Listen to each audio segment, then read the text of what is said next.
एसएसटीपी classes में स्वागत है बच्चों। आज मैंने ईंटें, मनके तथा अस्थियां इतिहास का पहला लेसन का कंप्लीट ऑब्जेक्टिव भाग 2 लेकर आया हूं। इसके पहले आपने भाग 1 में पढ़ा 1 से लेकर 54, टोटल ऑब्जेक्टिव 54 तक पढ़ चुके हैं। और भाग 2 में जो है आप 55 से लेकर ऑब्जेक्टिव पढ़िएगा, जो कि बहुत ही महत्वपूर्ण है एग्ज़ाम की दृष्टि से, कंपटीशन की दृष्टि से। तो वीडियो देखने के पहले हमारा चैनल ज़रूर सब्सक्राइब करें बच्चों।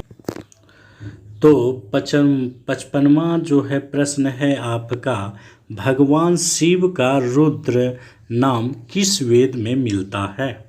तो उत्तर है बच्चों ऋग्वेद। किस वेद में? ऋग्वेद में। अगला प्रश्न है, सबसे प्राचीन या पुराना वेद कौन है या कौन सा है? तो इसका भी उत्तर होगा बच्चों ऋग्वेद। और कभी कभी एग्ज़ाम में बहुत ही इम्पोर्टेंट पूछे जाते हैं ये सभी जो है बहुत ही इम्पोर्टेंट हैं। वेदों की संख्या कितनी है? वेदों की संख्या कितनी है? तो उत्तर होंगे इनके बच्चों 4। अगला प्रश्न देखते हैं, ऋग्वेद कब से कब तक संकलित किए गए थे? तो इसका उत्तर होगा लगभग 1500 से 1000 ईसा पूर्व। अगला प्रश्न है, कुछ मोहरों पर एक आकृति जिसे पालथी मारकर योगी की मुद्रा में बैठा दिखाया गया है और जानवरों से घिरा हुआ है, इसे कौन सा देवता कहा गया है? वीडियो देखे होंगे तो आप समझ जाइएगा, आदि शिव या शिव भी मारिएगा तो कोई दिक्कत नहीं है। अगला प्रश्न है, वेदियाँ कहाँ से मिली है? उत्तर होगा बच्चों कालीबंगन और लोथल। अगला प्रश्न है, हड़प्पा मर्तबान कहाँ से लाए जाते थे? उत्तर ओमान से लाए जाते थे, जो किससे बनते थे? काली मिट्टी से। 62वां प्रश्न है, मेसोपोटामिया के अभिलेख लगभग कितने वर्ष का था? उत्तर 3री सहस्त्राब्दी ईसा पूर्व में। और ये अभिलेख जो था बच्चों दिनांकित था। 63वां प्रश्न, मेसोपोटामिया के लेखों में मगान किसके लिए अंकित किया गया था? तो उत्तर होगा इनका बच्चों ओमान के लिए, जहाँ से तांबे मंगाए जाते थे। ओमान के लिए जहाँ से तांबे मंगाए जाते थे। अगला प्रश्न देखते हैं बच्चों 64वां प्रश्न है, मेसोपोटामिया के लेख दिलमुन, मगान तथा मेलुहा संभवतः किसके लिए प्रयुक्त किए जाते थे? तो इसका उत्तर होगा बच्चों हड़प्पाई क्षेत्र के लिए। मेसोपोटामिया में जो अभिलेख मिले हैं उसमें 3 जगह का नाम है, दिलमुन, मगान और मेलुहा। तो ये किसके लिए? हड़प्पा सभ्यता के लिए। संभवतः यहाँ से व्यापार किए जाते थे। अगला प्रश्न है, मेसोपोटामिया मिथक तुम्हारा पक्षी हाजा पक्षी हो, उसकी आवाज़ राजप्रसाद में सुनाई दे। राजप्रसाद मतलब आपका राजा का घर या राजा का महल, जिसे राजमहल कर सकते हैं। तो यहाँ जो है, यहाँ हाजा पक्षी कौन सा पक्षी था? तो उत्तर संभवतः मोर था। कौन सा था बच्चों? संभवतः मोर था। अगला प्रश्न है, मेसोपोटामिया के लेख के अनुसार किसे नाविकों का देश कहा गया?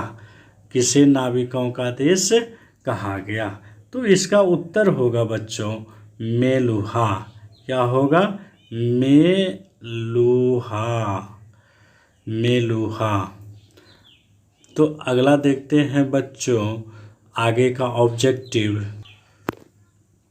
प्रश्न है अगला, सिंधु घाटी सभ्यता के सबसे लंबे अभिलेख में लगभग कितने चिन्ह पाए गए हैं? तो उत्तर होगा बच्चों 26 चिन्ह। सिंधु घाटी सभ्यता में लिपि के चिन्हों की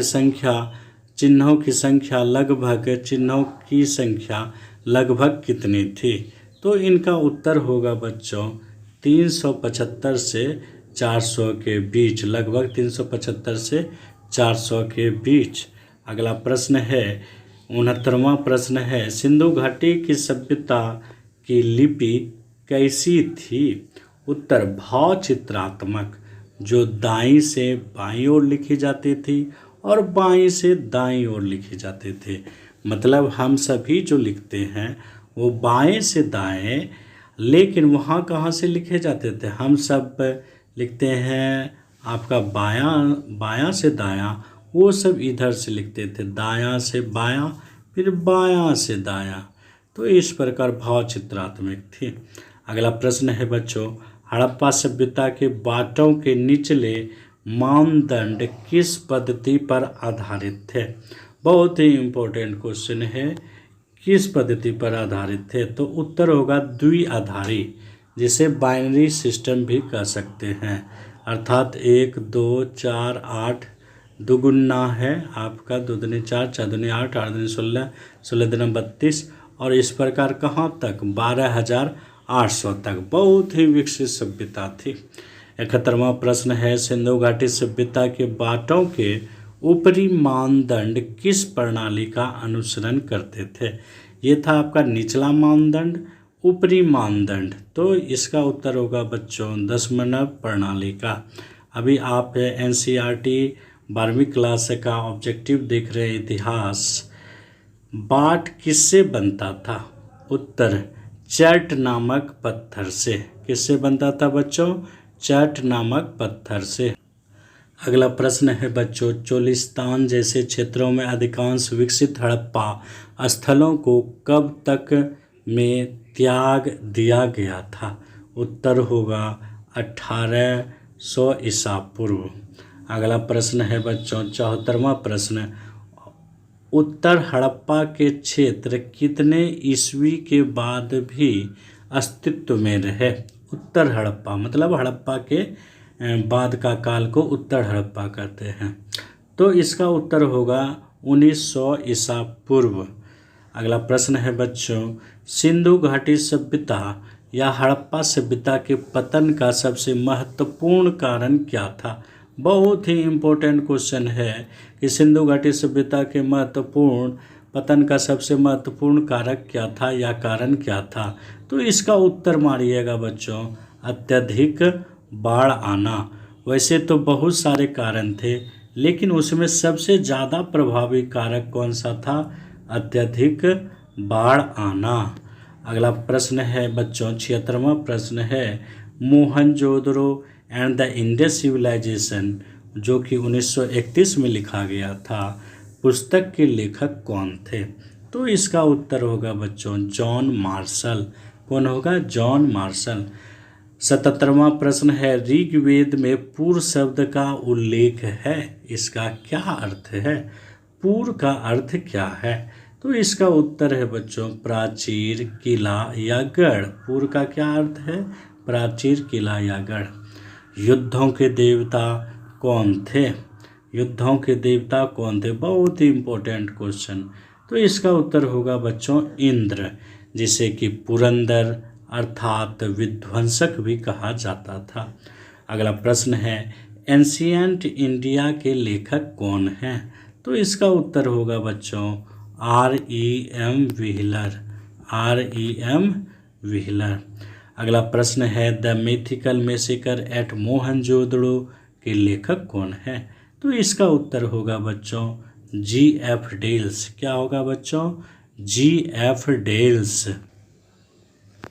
81 प्रश्न है, भारतीय पुरातात्विक सर्वेक्षण के पहले डायरेक्टर जनरल कौन थे?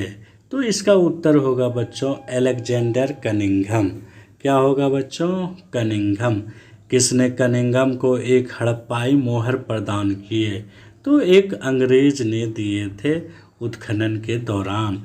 अगला प्रश्न है, 1924 में भारतीय पुरातात्विक सर्वेक्षण के डायरेक्टर जनरल कौन थे? 1924 में भारतीय पुरातात्विक, ये नौकरी होती है जिसका काम होता है प्राचीन वस्तुओं को खोजना। तो इसका उत्तर होगा बच्चों जॉन मार्शल। 84 प्रश्न है, किस पुरातात्विक ने पूरे विश्व के समक्ष सिंधु घाटी में एक नवीन सभ्यता की खोज की घोषणा की? तो इसका भी उत्तर होगा बच्चों जॉन मार्शल। आप ध्यान में रखिएगा तो आसानी से याद हो जाएंगे। अगला है, the story of Indian archaeology के लेखक कौन है? The story of Indian archaeology के लेखक कौन है? तो इसका उत्तर होगा बच्चों एस.एन. राव। क्या होगा बच्चों? एस.एन. राव। किसने कहा कि मार्शल ने भारत को जहां पाया था उससे 3000 वर्ष पीछे छोड़ा? तो इसका भी उत्तर होगा बच्चों एस.एन. राव। क्या होगा? एस.एन. राव। तो अगला देखते हैं बच्चों। अगला प्रश्न है, किस भारतीय पुरातात्विक सर्वेक्षण ने व्यापक परिवर्तन का काल ला दिया? किस भारतीय पुरातात्विक सर्वेक्षण ने व्यापक परिवर्तन का काल ला दिया? तो इसका भी उत्तर होगा बच्चों जॉन मार्शल। जॉन मार्शल बहुत ही भारतीय पुरातात्विक सर्वेक्षण के महत्वपूर्ण आदमी थे। ये भी कनिंघम की तरह जो है खुदाई में दिलचस्पी लेते थे। 1944 में भारतीय पुरातात्विक सर्वेक्षण के डायरेक्टर जनरल कौन बने? तो इसका उत्तर होगा बच्चों R.E.M. व्हीलर। क्या होगा बच्चों? R.E.M. व्हीलर। अगला प्रश्न है, my archaeology mission to India and Pakistan के लेखक कौन है? तो इसका उत्तर होगा बच्चों R.E.M. व्हीलर। बहुत ही महत्वपूर्ण आपका पुस्तक है। अर्ली इंडस सिविलाइजेशन 1948 में जो पुस्तक लिखी गई थी के लेखक कौन थे? तो इसका उत्तर होगा बच्चों अर्नेस्ट मेके। 91वां प्रश्न है, समन किसे कहा जाता था? तो इसका उत्तर है बच्चों समन वे महिलाएं और पुरुष होते थे, यहाँ कर दीजिएगा, होते हैं या होते थे, जो जादुई तथा इलाज करने की शक्ति होने और साथ ही दूसरी दुनिया के संपर्क साधने के सामर्थ्य का दावा करते हैं, दूसरी दुनिया से। अगला प्रश्न है 92वां प्रश्न है, कृषि तथा पशुपालन का आविष्कार कब हुआ? तो उत्तर है बच्चों नवपाषाण काल में। तो इसका उत्तर है बच्चों नवपाषाण काल में। ये कैसा लगा वीडियो बच्चों ज़रूर कमेंट करें और लाइक करें और सब्सक्राइब करना ना भूलें। पसंद हो तो शेयर ज़रूर करें अपने मित्रों के बीच। बहुत बहुत